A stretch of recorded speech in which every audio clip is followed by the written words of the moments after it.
Hey everyone, welcome to the video. This one over the massive 13-game NBA slate for tonight on DraftKings. 13 games, that is a lot, but we will break it down. There's a lot of good plays on this slate and some good value plays as well because of injuries. But anyway, before we continue, if you guys could leave a like, and if you're new to the channel, hit that subscribe button. Really helps me out. Really appreciate it. You can also follow me on Twitter at Pennell16.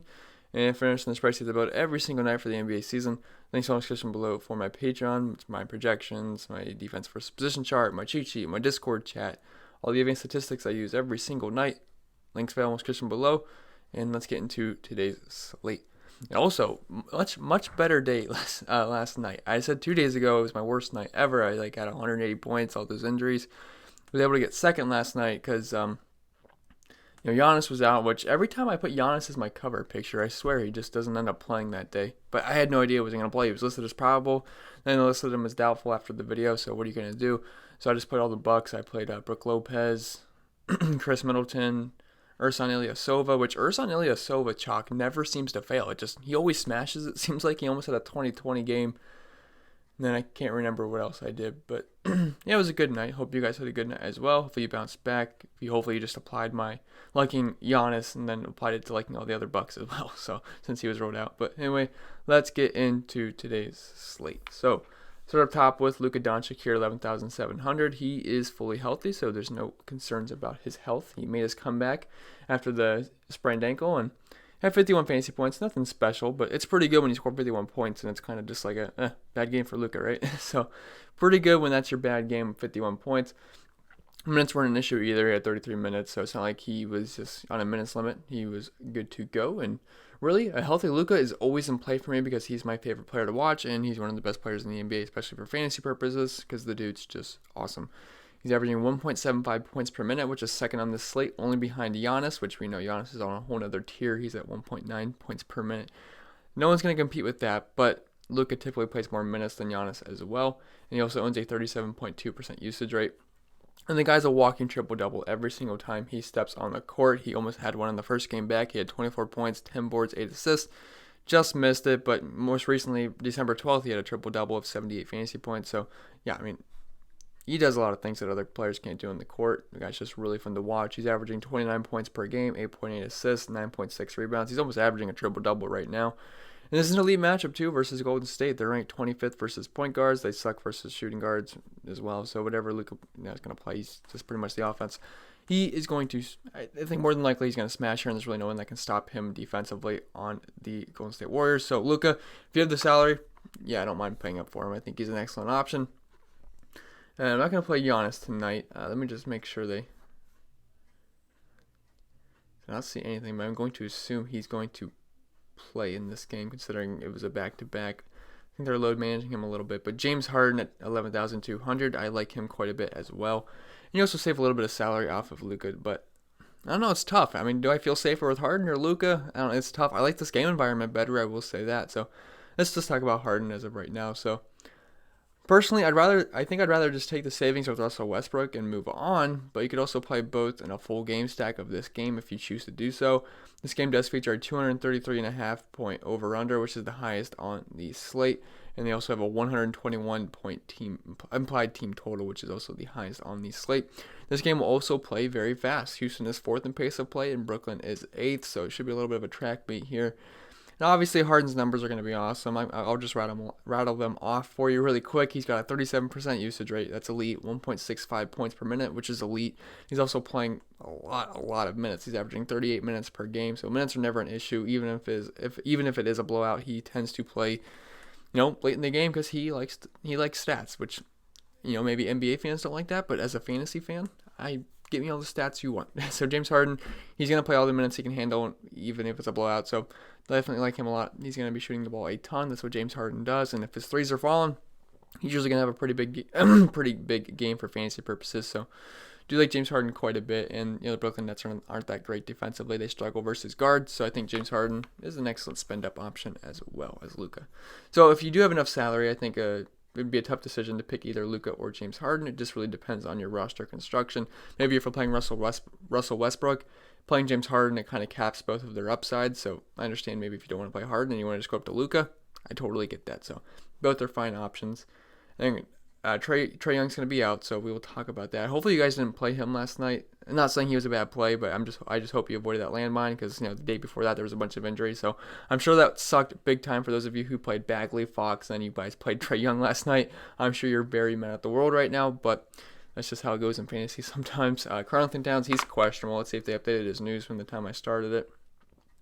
Nope, just questionable, but if he plays and he has a full go, I think he can smash Cleveland at only 10,300, so he would definitely be in consideration. Now, would it be tough to play him as his first game back from injury? Yeah, it might be a little bit hard to trust, but he should smash Cleveland if he's a full go and gets 35 minutes. So definitely something to keep your eye on, just depending on news. Anthony Davis, not a lot of interest, but this is a good matchup versus Portland, and there's just so many good spend-up options. I'm not really sure if I'll see myself going to Anthony Davis, but Portland sucks down low. They're one of the worst defensive teams in the NBA. It's just, I don't know. I like to play Anthony Davis when he's below 10K, and then when they price him above 10K, I usually think about it a little bit. And I feel like I'm being a little bit greedy because Anthony Davis should totally be above 10K, but your DraftKings likes to price him below 10K every once in a while. But with all the good spend-up options on this slate, I'm not sure if I see myself going with Anthony Davis. So probably going to pass there. LeBron, he should be good to go. Kyrie Irving's going to be out. Bradley Beal's questionable, and that Washington team has just a boatload of injuries right now. I don't know if they updated his information yet. Nope, still questionable. So if he's out, I mean, Jordan McRae, Troy Brown, they'll get some bumps. So we'll talk about that, but hopefully he plays.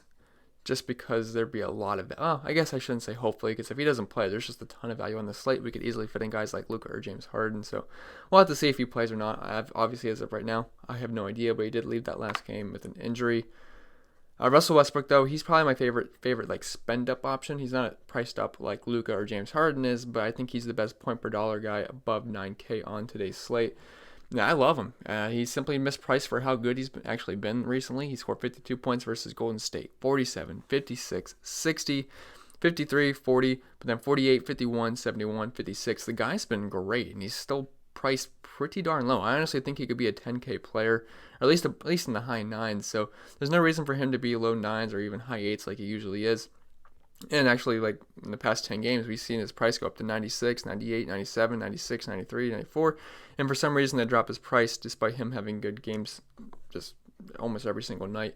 So we will take the discount here. He's playing huge minutes. And I already talked about the matchup that is for the Rockets in the game environment. It's all elite, and they should be able to smash here. But individually, Russell Westbrook, he has a great matchup as the Nets are 27th versus point guards. So they've been getting killed by point guards. And I think Russell Westbrook eats here. He's getting 35 minutes per game, which has jumped up because earlier in the season, he was only seeing about 32 minutes per game.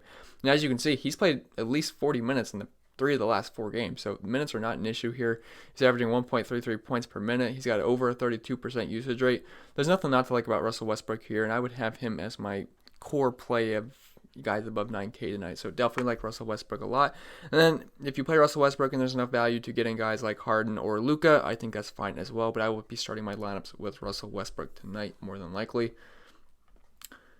Scrolling down a little bit, Domantas Sabonis here at 8,500. So if Malcolm Brogdon is out, we'd have to have some interest in Sabonis here, who gets an elite matchup versus New Orleans. Now, he sucked last night, I should say. He had 31 minutes. Tougher matchup versus Miami. He only had 7 boards, 4 assists, 2 steals, 8 points, only 26 fantasy points. That's not what Sabonis is really going to do on most nights. He's more of a 17 rebounds, 12 points kind of guy, 18 rebounds, 19 points kind of guy. That was a bad. That was pretty much a floor game from Sabonis here, but I do think he bounces back, even if Brogdon does play. He should bounce back here, but again, if Brogdon's off, definite boost to Sabonis with Brogdon off the court. He's averaging a 24% usage rate, 1.24 points per minute. This is a nice fast-paced matchup versus the Pelicans as well, as they are 5th in pace of play, and I think Indiana is about like 20th, so it is a nice pace-up spot, and they're the 5th. New Orleans is the 5th worst defensive team in the NBA right now, so Sabonis would definitely get a nice boost if Brogdon's out, and he would definitely have to be someone that's on our radar for cash or GPP. Now, the price is up. Usually we get him around like 7.8 to 8.2, so 8,500 is a little bit of a price to pay for him, but the guy's a good player, so I don't mind going with Sabonis if Brogdon's out. We could also look at John Collins here, 8,400. Now, the price did come up dramatically. He was 7.6, 7.6, and all the way up to 8.4 now, but I guess it's deserved. He's a pretty good player. And the last game, he had 26 minutes, still scored 37 fantasy points, just missed that double-double, which sucked because I had him. But And again, he didn't play the fourth quarter. I think he was in at the very beginning, but then they pulled him early because they were just getting killed by the Bucks without Giannis, so that was pretty sad. But he was doing solid. In 26 minutes, he had 37 fantasy points. That's well over a point per minute, so I did like to see that. And the big thing here is that Trae Young is out tonight, which, obviously is going to give this whole offense a bump. Not like it's going to make them better, but, everyone gets a bump in usage, points per minute wise, all that kind of stuff. And it really doesn't change too much for Collins. He still has about a 24% usage rate, 1.17 points per minute, which is right on par with his numbers already with Trae Young on the court. But still, he's going to have to take on more of an offensive load here, and it doesn't hurt him that Trae's out. It can only help him, really. And it's an elite matchup down low versus Chicago as well, who's just straight awful versus centers and power forwards. They rank 30th versus power forwards and centers. They suck at rebounding. John Collins should get a pretty easy. I think he can get a 20-point, 15 rebound kind of night out of John Collins, and that would pay off his price tag, $8,400. Not sure if a lot of people are going to go there at $8,400 because that's a pretty big price to pay for John Collins, but I do think he's a pretty solid option on tonight's slate, especially without Trae Young. Let's see, scrolling down a little bit. Porzingis, I don't have interest with Luka being back, neither with Mitchell. Middleton, if Giannis happened to not play tonight, he's going to play, but he'd be okay. His price came up quite a bit though, $8,200. But he had another good game last night. Spencer Dinwiddie, if you want to just stack up that Houston-Brooklyn game, I totally get that.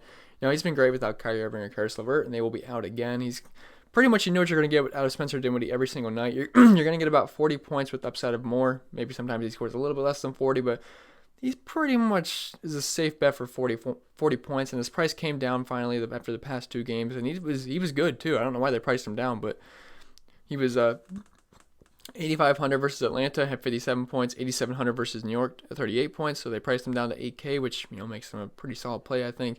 He's going to get 30 plus minutes, and he's going to get you about 40 points. That's what he does. He's averaging over 1.3 points per minute without Kyrie Irving or Karis LeVert, over a 30% usage rate. So, yeah, he's a pretty solid play. Now, I will say that Houston is actually good at guarding one spot, and that is the point guard. Now, you really wouldn't think of Russell Westbrook or James Harden being good defenders, and they're not really, but just points scored against Houston. Teams struggle to score with their point guards and centers, but Clint Capela is out, so they'll soften it up a little bit.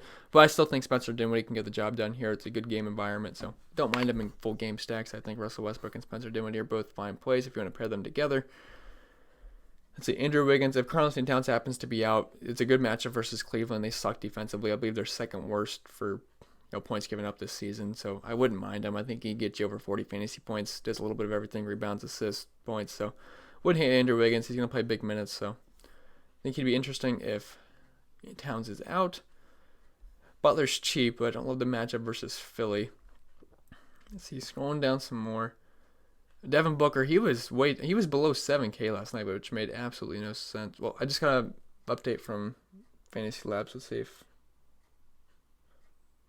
thought it might be some important news, just like Wayne Ellington, which who cares about Wayne Ellington, but anyway, Devin Booker, he was just way too cheap last night. Don't love the matchup versus Sacramento here, but if you want to game stack this up, I actually don't mind it because there's a lot of good plays from Sacramento, and if you want to run it back with Devin Booker, I think that's fine, but I don't really like playing Devin Booker in the first place, but he was just so cheap last night, I had to play him, and he actually had a pretty good game, so that was nice. Clint Capela, he's actually doubtful for this game, so again, that's like I said, it's going to soften up the defense a little bit, and that will open up some minutes for, unfortunately, Tyson Chandler and guys like Brandon Clark, but not a lot of interest in those guys.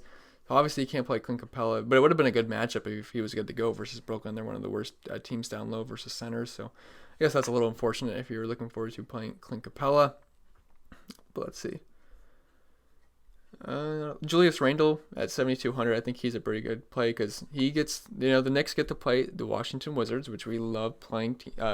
This is pretty much anyone versus the Wizards, and he's been on fire the past two games. He had 47 points versus Brooklyn, and then two games ago he played Washington. He had 37 minutes, 50 fantasy points, and I don't see why he can't do that again. His price only came up about 500 from that last game that he played versus Washington, and I definitely want exposure to this game. It's got a 228.5 point over-under, which is second highest on the slate. We also have a tight 1.5 point spread. And Washington's just a mess right now. Everyone's injured. Bertans is hurt. Thomas Bryant's hurt. Milt Wagner's hurt. Bradley Beal's questionable to play. I think I'm missing somebody. Rui Hachimura's hurt. So really, they have no one that can really stop Julius Randle down low. And they're awful defensively anyway. They're second worst defensive team right now. They're 27th versus centers, and they suck versus power forwards as well.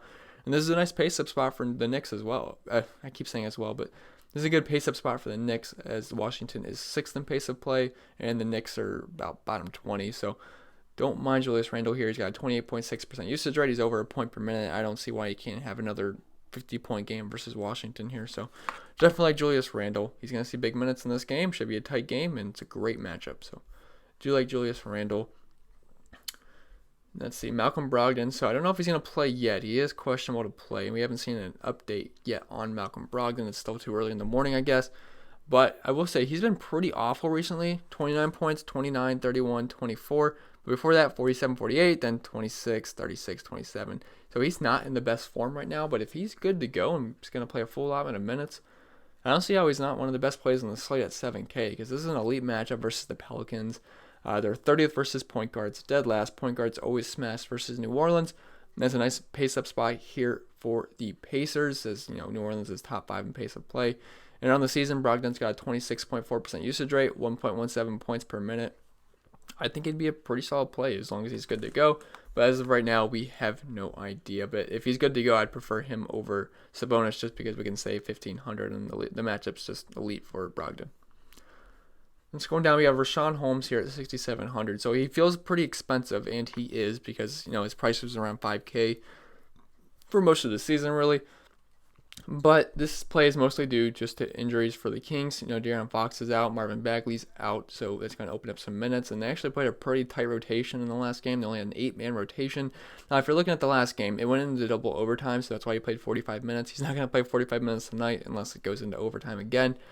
But I still have him for about 35 minutes, which is definitely good enough for him to hit value at 6,700, because he's pretty good point per minute wise. He's about 1.02 points per minute, and that's obviously gonna help that Bagley's gonna be out as well. So, and this is a great matchup versus Phoenix, as it's a nice pace up spot. They're 10th in pace, top 10 in pace of play, while Sacramento is 28th. So, I like getting them in a big pace up spot here. And Phoenix does suck versus big men too. They're ranking 22nd versus centers.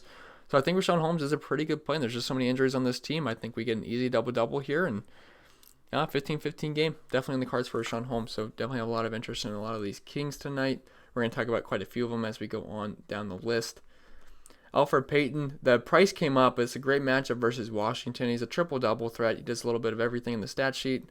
Rebounds, assists, points, you name it. Not a big scorer by any means, but it's just too much to pay, I think, for Alfred Payton. When he was in the low 5Ks, yeah, I'm going to have interest. But at 6,500, I think that's pretty much capped. I don't think he's really going to be much of a threat to score 40-plus fantasy points, which is kind of what I'm hoping for at 6,500. So I'm not saying you're always going to get... I mean, it's tough to get 40 fantasy points out of a 6,500 guy, but yeah, I just don't see myself paying 6,500 for Alfred Payton. He's just not much of a scorer.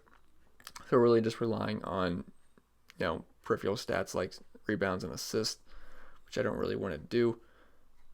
Let's see, Gorgie Dang. So he's been a monster with Karl-Anthony Towns out, but he's priced all the way up to 6,300. So I think he's kind of priced out at this point. But the guy's been absolutely awesome. Now again, the game went into double overtime, so it's inflated. But 41 minutes, 48 points. 30 minutes, 30 points. 36 minutes, 41 points. The guy's been great. He's been over a point per minute. But at 6,300, he's to the point where he's no longer a value play. Bogdan. No, it's not even Bogdan. That's Bojan. Where's Bogdan? I think he's 6K, if I remember right. Yeah, he's 6K. So Bogdanovic at 6K. I think he's one of the better plays on this slate. And again, there's just so many injuries on this team, and I like the matchup versus Phoenix. And in the last game with De'Aaron Fox out and Bagley out, he had a 31% usage rate. And running the numbers with Bagley and Fox off the court this season, he has a 27.2% usage rate, which is very good. And he's been over a point per minute. And this is a great matchup versus Phoenix, who is bottom 10 versus guards, and they're not very good versus small forwards either. So there's a lot to like here for Bogdan, and he's pretty capable of having some pretty big scoring nights. We've seen it earlier in the season. I remember he had a couple of 50-point games and he was balling out. More recently, he's been struggling, but with all the injuries, he's going to see 30-plus minutes here, and I think he's a pretty solid scorer. So don't mind Bogdan here at 6K. Good matchup versus Phoenix. And I think I skipped someone, but Jared Allen. You could look at Jared Allen here. I don't mind him. He's always the ultimate GPP play because you really never know what you're going to get with Jared Allen. He's capable of 17-point games. He's also capable of like 60-point games. We've seen it. He's just a mixed bag. You never know what you're going to get, but the ceiling is really nice. Do like his upside on most nights. And this is a good game environment, so I do want exposure to this game, and I wouldn't hate using Jared Allen in GPPs. Not a cash game play for me, but GPPs I think is totally fine. We have the highest total on the slate here for Houston and Brooklyn. It's a nice pace-up spot as well. I say pace up, but both teams play pretty fast. But it actually is a pace up spot for Brooklyn, as Houston plays, I think, they're fourth in pace of play, and Brooklyn's eighth. So either way, it should be a pretty fast-paced game. And the minutes are always sporadic with Jared Allen, so that's the thing that makes him pretty much just a GPP play. But we know he's got that huge ceiling. He's over a point per minute player, and I mean, if you just look at the minutes, 27, 22, but then he has games of 30, 35, then 22, 25, 26, 30. It's just, no one really knows how many minutes he's going to play on a given night. You could probably give him like 27, 28 minutes, 29 minutes as a decent medium projection, but you never know. It could be more, it could be less. But if he's playing well and he's racking up the blocks like he could definitely do, he could have a pretty solid game, 40-plus point outing. Now, Houston actually is pretty good versus centers, but Clint Capela being out is going to soften that up a little bit. Going to be going up against old man Tyson Chandler. Brandon Clark's going to get in there as well. So I think Jared Allen at 6,100, decent price. I think he's an okay GPP play if you just want exposure to this game. And just getting more exposure to this game, you could also look at Taurean Prince here. I believe he's 5,700 if I remember correctly. No, he's 5,600. This is actually a decent price for him. So the last game, I actually played him because he fit my lineup, and the small forward was absolutely awful that night. That's when everyone got hurt. That was just a terrible, terrible night. Taurean Prince, unfortunately, did not get hurt because his stat line looked like it would have because he was trash. He only had 14 fantasy points. The guy could not hit a three to save his life. He was 1 for 10 from the field, 1 for 10 from three. That's all he shot was threes, and he was not making them. 5 rebounds, 2 assists, 1 block, and 3 points. Only scored 14 fantasy points. Decent matchup versus New York, too. He absolutely sucked, but I do like targeting Taurean Prince in fast-paced game. It really does suit him well. And now we get a good matchup versus the Rockets, and this is the best game of the night. And Houston's 20th versus power forward, so I think Taurean Prince is going to bounce back and have a 25-plus point outing. At 5,600, I think it's a pretty solid play, so I don't mind Taurean Prince at all. Let's see, just going down the list here, I don't mind Jeff Teague. I think he's an okay play at 5,300. Now, again, his minutes are a little bit sporadic, and it's inflated from the last game. It's going to look great, but he had 37 minutes, 27 fantasy points. On a regular night, he's not seeing 37 minutes ever. He's more than likely going to see like 25 to 28 minutes. But he's been about a point per minute guy, and this is an elite matchup versus Cleveland, who just sucks on defense, and especially versus point guards, as they're ranked 29th versus point guards. So I wouldn't hate looking Jeff Teague's way. I think he's an okay cash game play, but not someone I'm in love with. You could also look at I never know how to say this guy's name. Is that Herder? It's something like that. But again, Trae Young's going to be out, so I expect him to see about 30 minutes tonight. I think he's a safe bet for 25-plus fantasy points. And at 5,400, I don't hate it. The matchup sucks versus Chicago, as they are very good versus opposing guards. They just suck down low, but they're pretty good versus guards. But I don't mind him. I think he's an okay play for just cash games if you want to say play. Scrolling on the list some more. Alonzo Ball, 5,200. He's pretty cheap. Now, the first game when he got this, he started the past 2 games. In the first game, he played 18 minutes. Really didn't play much in the fourth quarter. Shot really wasn't falling. And really, his shot never really is falling because he's not a good shooter. But he's pretty good at picking up peripheral stats like rebounds and assists, steals. But I think he can have a solid game here as long as Malcolm Brogdon is out. If Malcolm Brogdon's in, it's obviously going to hurt him a little bit because Malcolm Brogdon's a pretty good defender. And I think he could lock up Alonzo Ball pretty good. But if he's out, I think he'll be fine here. Now, he's not a favorite play of mine, but he is starting out as a good point per dollar option because he is about a point per minute. And he did see 36 minutes in the last game. So if he's going to see about 30 minutes, he's a point per minute guy and Brogdon's out. I don't see why he can't flirt with 25 to 30 fantasy points. So don't hate the idea of using Alonzo Ball. He is pretty cheap. And then just going down the list some more. Let's see. I think Jeremy Lamb is 4,800. So if Malcolm Brogdon happened to be out, we could look Jeremy Lamb's away just because it's a good matchup versus New Orleans. He'd be only 4,900. Past 2 games, he played 35 minutes and 30 minutes.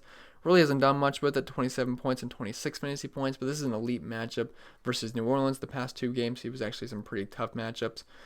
And he had a tough matchup versus the Lakers as well. Only played 15 minutes. But this is a great matchup versus New Orleans. It's a pace-up spot. They suck on defense versus all positions, especially guards. So I wouldn't hate looking Jeremy Lamb's way. And with Brogdon out, he does have a 22% usage rate and about 0.87 points per minute. So I don't think it's the worst play in the world. I think he could flirt with 25 to 30 fantasy points. And at 4,900, that's not that bad of a play. Then we could also look at DeAndre Hunter just because there's no Trae Young. It's just going to open up some minutes and usage on this team. And without Trae, he actually has a 25% usage rate, which is pretty darn good, and 0.85 points per minute. If he's going to get about 30 minutes around here, we've seen games where he plays a lot of minutes. 39 minutes versus Cleveland, 38 minutes versus Brooklyn. Not great on the point per minute department. In the last game, he was absolute trash. Only played 23 minutes, but still 9.5 fantasy points. So his floor is pretty low. But Trae Young being out, obviously going to give him a boost. So I don't hate looking DeAndre Hunter's way. You can pretty much play any of these cheap Atlanta guys just because there's a lot of usage and minutes to go around. And they play fast. They don't play a lot of defense. So they tend to have some Atlanta games tend to have some pretty good fantasy points being scored. So I don't hate the idea of using any of these cheap Atlanta guys. Let's see, just going down the list. We could look at Shabazz Napier here at 4,600. So the price has come up. He was in that low 3K range. They priced him up to 4,600, but I guess it's deservedly so because he's been pretty solid the past 2 games. And he's still cheap enough where I have interest with him as a starter. And he's been about a point per minute guy this year. Now, in a double overtime game, he only played 22 minutes in that last game, which is pretty disappointing, but he still had 22 fantasy points. And then the last game, I should say the game before that, versus Portland, he had 30 minutes and 35 fantasy points. So 4,600, if he's going to give me like 25-ish minutes versus Cleveland, who is the second worst team versus point guards, I think Napier can have a pretty solid game. And we know Minnesota plays fast, and there's not going to be a whole lot of defense going on here. So I think Napier can get you 25, 30 fantasy points at 4,600, and I will take that. So I do think he's a pretty solid value play.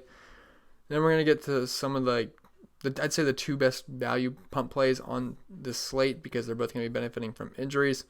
So we have Corey Joseph and Cam Reddish. We'll talk about Corey Joseph first. And he comes at 3,900. So I'm going to assume he's going to be popular tonight. And simply due to no Fox. And the price doesn't really reflect that Joseph's going to start. And his price only came up about 500. He's still in the low 3K range. And I know earlier in the year, I think he was in that 4K range. So he's cheap. And is he very good? No, not really. He's only about 0.65 points per minute with Fox and Bagley off the court, which is not good. And he also only has a 13% usage rate, which also sucks. So why do I like him? Well, he's probably going to see about 30-plus minutes here. He played 40 minutes in the last game because of double overtime, but still he's going to see about 30 minutes anyway. And I think he can limp his way to 20 fantasy points for us. He does not need to do a lot to hit value. And this is a good matchup, too, versus Phoenix. We get a nice pace-up spot, and they do struggle versus guards. So I do think Corey Joseph can get us 20 to 25 fantasy points on 30-plus minutes. So I don't hate looking his way. He's just not a very good point per minute guy, but I think he can get us a couple rebounds, a couple assists, maybe get 10 points, and I will take that all day. So Corey Joseph, I don't mind him. And then we could also look at Cam Reddish here at 3,900, the same price tag. And again, he's going to be benefiting from an injury. No Trae Young, so Reddish will draw the start at point guard. And without Trae, he's got a 22.4% usage rate and is at 0.84 points per minute on this season. He's not great, but he's cheap and should see over 30 minutes, and the matchup sucks. However, I will say versus Chicago, as they're the number 1 team versus point guards this season. Might be a little bit due to the fact they are so bad down low, but they've been very good versus point guards, so that could be a concern. But still, he's going to see 30-plus minutes. I think he can get you 20-plus fantasy points, so I don't mind Cam Reddish here at 3,900. And as of right now, that is the lowest I plan on going. So obviously, things can change throughout the day, and all the updates will be on Patreon. But as of right now, I will leave you guys with that, and I'll see you guys in the next video. And I was getting a phone call. 1 second.